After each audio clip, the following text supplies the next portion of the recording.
presque aussitôt que vous ce matin, mais comme souvent. Bonjour Bruno Retailleau, vous êtes déjà en pleine conversation avec Laurent, mais on va d'ores et déjà parler d'une actualité moins souriante ce matin. Des batailles rangées entre bandes, des enfants qui tombent à coups d'armes blanches, des faits divers qui illustrent une violence gratuite, sans limite. Est-ce la nouvelle urgence à laquelle doit se confronter l'exécutif ? De toute évidence, je crois que dans ce quinquennat, la marque de l'échec d'Emmanuel Macron, ce sera l'État régalien, ce sera l'insécurité. On assiste, impuissant, si j'ose dire, en tout cas l'exécutif l'est, à la chronique quotidienne d'une barbarie ordinaire. Et ça n'est plus possible. Il faut renverser la table. Je pense qu'on ne peut pas simplement se contenter de petits rafistolages. Il y a une violence qui est endémique. Regardez cette jeune fille de 14 ans, Aïcha, tuée avec préméditation. Et les deux auteurs, qui sont ses deux camarades, vont tranquillement manger un sandwich. En quoi c'est la responsabilité d'Emmanuel Macron ? C'est la responsabilité de l'exécutif d'avoir une violence, une insécurité qui est en train de se généraliser. On a franchi un cap. Ce cap, il est franchi dans le nombre, plus 15% d'homicides et de tentatives d'homicide en un an. Les bandes, le phénomène des bandes de jeunes, avec les risques qu'on a vus ces derniers jours, eh bien, c'est plus 24%, c'est 350 et quelques de plus en un an. Et on voit bien qu'on change de cap parce que désormais, la violence ne touche plus simplement les quartiers, les villes, mais même aussi le milieu rural en zone de gendarmerie. Donc il y a une urgence. Il faut réarmer l'État régalien. Qu'est-ce que ça veut dire ? Une fois qu'on a dit ça, c'est un sujet, vous le savez, vaste, complexe, qui met en cause l'école, la société dans son ensemble, les sanctions, la justice. Quelle est la réponse à apporter dans l'urgence ? Je le disais en présentant l'interview, vous proposez des prisons spécifiques pour les courtes peines. Moi, je propose une révolution pénale. Je pense que c'est la réponse pénale qui doit être la solution. Deux propositions. La première, c'est des courtes peines de prison, comme on fait aux Pays-Bas. C'est-à-dire que la meilleure prévention du crime, c'est justement la répression des petits délits. Et mais immédiatement, c'est ça la différence ? Immédiatement, parce que ces jeunes-là, ils n'ont plus de repères, ils n'ont plus conscience de la gravité de leur fait. Seul l'enfermement, la détention de 2 semaines ou d'1 mois peut leur permettre de dire « stop ». Je vais vous donner un exemple. En Loire-Atlantique, c'est pas très loin de chez moi, un adolescent, 15 ans, il a fallu 34 cambriolages et vols pour qu'il soit condamné. Condamné à quoi ? Un rappel à la loi. Je vais vous dire, quand on n'est pas puni, on recommence, on récidive. Et le tiers des mineurs qui ont un contact avec la justice, malheureusement, vont récidiver. Donc il faut des courtes peines, dans des prisons adaptées. On ne mélange pas, par exemple, avec les islamistes. On ne mélange pas ces jeunes mineurs, bien entendu, avec des droits communs qui ont des longues peines, mais on construit des prisons appropriées et on va sanctionner. La sanction, c'est une mesure éducative. Ça veut dire que vous ne croyez pas à la prévention ? On oppose souvent les deux, peut-être à tort, mais bien sûr, je vous le disais, la meilleure prévention du crime, comme l'ont montré New York d'ailleurs, les États-Unis, mais surtout l'exemple européen des Pays-Bas, la meilleure prévention du crime, c'est la répression des délits. Et en France, on a un système qui est hyper-laxiste.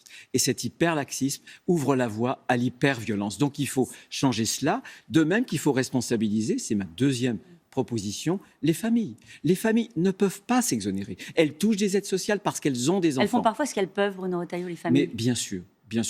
Mais beaucoup de familles, la maman qui a malheureusement... témoigné alors que son fils a jeté une de ses camarades de classe dans la Seine fait ce qu'elle peut. Oui, mais il y a un article du Code pénal, voyez, qui condamne les parents qui sont défaillants parce qu'il y a quelque part une mise en danger de ces enfants. Qu'est-ce que des enfants, le soir, aujourd'hui, alors qu'on a un couvre-feu à 18h, qu'est-ce qu'ils font dans la rue ? Qu'est-ce que font les parents ? Si vous ne responsabilisez pas les familles, on ne peut pas tout demander à l'école. Bien sûr que l'école a certains défauts, mais si l'école est en échec, c'est parce qu'avant, il y a eu un échec des parents de l'éducation en famille. Vous dites la justice est laxiste, le système est laxiste. À chaque fois, les magistrats disent ça n'est pas vrai. Alors, il y a un texte qui est proposé bientôt, un texte sur la justice des mineurs, justement, qui va permettre d'accélérer l'application des sanctions. La première audience, par exemple, devra se tenir dans un délai de 3 mois à l'issue de l'enquête, contre 18 mois aujourd'hui. Mais bien sûr, mais à quoi ça ça va plutôt sert ? dans le bon sens. Mais à quoi ça sert ? Mais ça ne réglera rien du tout. Ah bon ? C'est de la cosmétique. Bien sûr. À quoi ça sert d'accélérer ? Bien sûr, il faut accélérer les procédures. Mais si ça doit déboucher, non pas sur des sanctions, mais des rappels à la loi. Ce que vous dites. Les rappels à la loi. Mais la loi n'a pas à être rappelée, Caroline Roux. La loi, elle a à être appliquée. Voilà. Et on est dans un système qui a peur de la prison, qui a peur de la sanction. C'est ça. l'idéologie 68 arts. Il faut interdire d'interdire. Et bien voilà où ça nous a menés. Est-ce que la droite a une part de responsabilité ? C'est pas produit il y a 4 ans, ce qui est en train de se passer, ce qu'on est en train de commenter ensemble. Est-ce que la droite en a fait suffisamment sur ces questions-là lorsqu'elle était aux responsabilités, Mais Bruno écoutez, Retailleau ? moi je n'ai jamais été ministre. Je ne me sens pas tenu par le passé. Non, mais vous pouvez le commenter, le Je passé. ne peux pas. Oui, peut-être, mais je n'ai été d'aucun gouvernement. La droite n'a pas tout fait bien. Mais ce que je veux dire, qui a fait passer la loi en 2019 qui interdit les peines de prison d'1 mois et qui indique en même temps que les peines de prison entre 1 mois et 6 mois, il faut forcément les aménager. On voit bien qu'on a une politique pénale qui s'adapte aux places de prison. Et comme Emmanuel Macron n'aura construit que très très peu de places, il y avait eu à l'époque, quand il était candidat, un objectif, un engagement de 15 000 places qui ne sera pas rempli. Écoutez, les pauvres magistrats en sont réduits à adapter les peines aux places de prison. Il y a un numérus carcérale qui détermine une politique pénale. Est-ce que c'est normal ? Je dis non. Et je dis qu'il faut renverser la table. Je dis aussi que je ne vois pas de changement entre la politique de Mme Taubira et la politique de M.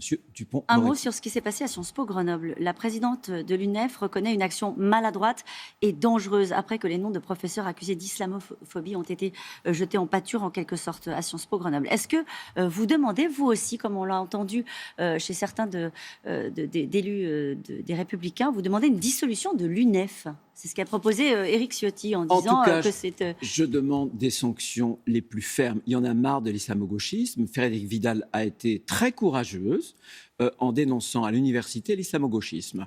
Le président de la République, une partie du gouvernement, s'est d'ailleurs plus ou moins désolidarisé d'elle. Voilà. Qu'est-ce que l'islamo-gauchisme ? En réalité, pour un certain nombre de personnalités de gauche, c'est cette idée que l'islam, ce serait devenu la religion des opprimés. Il n'y a plus de prolétaires, donc on trouverait une substitution du prolétaire avec cette religion. Et il y a une complaisance. Et ça, c'est terrible. Non, c'est très grave. Là où je ne suis pas d'accord avec elle, c'est que ce n'est pas un problème de maladresse. C'est un problème beaucoup plus grave. On a là un syndicat d'étudiants, mais aussi des professeurs qui lancent des fatwas. Ce sont des véritables fatwas. Bientôt, on n'aura plus besoin de radicaliser d'islamistes pour lancer des fatwas. Cette une du Dauphiné-Vaucluse, peut-on encore débattre de tout à l'université ? C'est le problème. Et pour moi, l'université, ça doit être un sanctuaire. Ça doit être ce lieu qui préserve la liberté de débattre. Et je ne veux pas que ce qui se passe aux États-Unis, sur les campus américains, débarque en France. Qu'est-ce qui se passe sur les campus américains avec ce qu'on appelle la culture de l'effacement, le privilège blanc? Vous avez par exemple un professeur, il est blanc, il est né blanc, peu importe, c'est pas une qualité, c'est pas un défaut. On lui a reproché, il devait participer à une journée sans blanc, voilà. Eh bien, il a refusé en disant mais je vois pas pourquoi, parce que je suis blanc, je m'exclurai moi-même, et il a été viré. Voilà ce qui se passe aux États-Unis. On est en train d'importer des débats américains sur le territoire sûr, français. Les indigénistes, les décoloniaux. On est en train de recentrer le débat sur la race. Cet antiracisme-là, en réalité, n'est qu'un prétexte à un nouveau racisme. Nicolas Sarkozy a été très clair, il se prononcera, il donnera son avis pour la présidentielle. Est-ce que vous imaginez qu'il puisse soutenir un autre candidat que celui de sa propre famille politique, Bruno Retailleau ? Non, j'imagine pas. Ah bon ? Non, ce sont vraiment des conjonctures, vous des hypothèses. Vous n'imaginez pas Nicolas Sarkozy derrière Emmanuel Macron, candidat de la droite ? Écoutez, en tout cas, ça fait des mois qu'on nous dit peut-être qu'il va revenir. Il a toujours dit qu'il ne reviendrait pas. Pourquoi ne pas le croire ? Là pour le coup, on le croit cette fois-ci. Il est sincère. Ce que je veux dire par là, c'est qu'il appartient à nous, les hommes politiques de droite aujourd'hui, de construire l'avenir. Parce qu'on ne peut pas se contenter d'une France qui est en train de dégringoler. On n'a pas pu parler de la vaccination. On est hier au 57e rang. 57e rang. Il y a une honte des Français. Moi, je pense que la France, elle est belle, elle a plein de talents. Il faut la relancer. Et moi, je me bats justement pour qu'on n'ait pas, au second tour de l'élection présidentielle, le fameux duel entre Mme Le Pen et M. Macron. Seul un candidat de droite sera capable de perturber ce système.